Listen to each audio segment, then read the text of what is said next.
রবি, আমার নাস্তা কই? তাড়াতাড়ি করো, দেরি হয়ে যাবে তো। শুক্রবারে তো বিয়ে করতে যাবো, আমার কি কোনো নতুন শাড়ি আছে? রোজার ঈদে যে মৃত্যু ভাবি শাড়িটা কিনছে, দাম জানো কত? 50,000 টাকা। আর আমি 3 বছর আগে 20,000 টাকা দামের শাড়ি আয়রন করে এমনও পরতেছি। কেন পরতেছি জানো? আমি তো সরকারি চাকরিজীবীর বউ, সস্তা শাড়ি তো আর পরতে পারি না। রবি দেখো, সকাল সকাল শুরু করো না তো, আমার অফিসে লেট হয়ে যাবে। কি এমন হয়েছে সকাল সকাল খোঁচানো শুরু করলে কেন?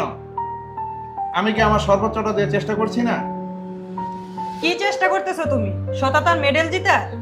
আমার কাজিন সুমন 3 বছর হলো সেম চাকরিতে জয়েন করে বাড়ি গাড়ি করে ফেলছি। আর তুমি? ওর গ্যারেজে কয়টা গাড়ি জানো?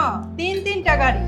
আর আমাদের এখনো বাবার সেই পুরনো লক্কর চক্কর গাড়ি নিয়ে পুরো শহর ঘুরতে হয়। লজ্জা করে না তোমার?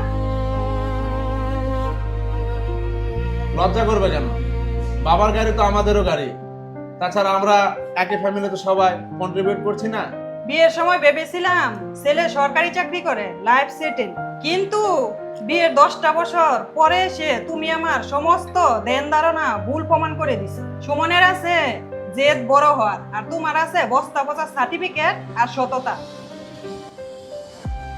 শোনো, তোমার কাজিন সুমন অসৎ উপায়ে ক্লায়েন্টদের কাছ থেকে ঘুষ নেয় ফাইল পাস করানোর জন্য, যে কাজগুলো আমি কখনোই করি না। রবি, সুখ মানে কি জানো? চাহিদা আর প্রাপ্তির মাঝের ব্যালেন্সটাই হলো সুখ। আর দেখো, আমাদের মাথার উপরে ছাদ আছে, আমরা 3 বেলা ভালো মন্দ খেতে পারি। আর সবচেয়ে বড় কথা হলো আমাদের সুস্থ একটা বাচ্চা আছে। একটা মানুষের জীবনে সুখী হতে এর চেয়ে বেশি কি লাগে বলো? সিকিউরিটি লাগে। আমাদের কি আছে? মানুষ কি বলে জানো? সরকারি চাকরিজীবীর বউ হয়ে 10 বছরে একটা বিদেশ ট্যুরও দিতে পারলাম না। সিরাজ, তোমার লজ্জা থাকা উচিত। এই অনৈতিক টাকা দিয়ে ইউরোপ ঘোরার চেয়ে এই সৎ টাকা দিয়ে আমি কক্সবাজার ঘোরাটা বেশি পছন্দ করি। আর এটা অনেক সম্মানের। দিন শেষে আমি শান্তিতে ঘুমাতে পারি, কারণ আমি জানি আমি অন্যায় কাজ করি না। আরে ধুত, রাখো তোমার শান্তি। যখন কেউ কোনো কিছু করতে পারে না, এটা তার ভুল দেখার অজুহাত। আসলে আমার কি মনে হয় জানো সিরাজ, তোমার মেরুদণ্ডই নাই। এটা তুমি ভুল বললে।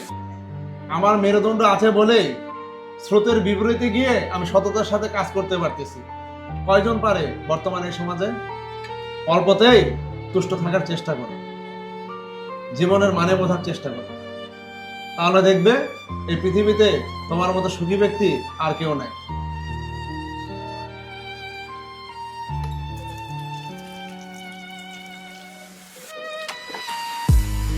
আমি গেলাম।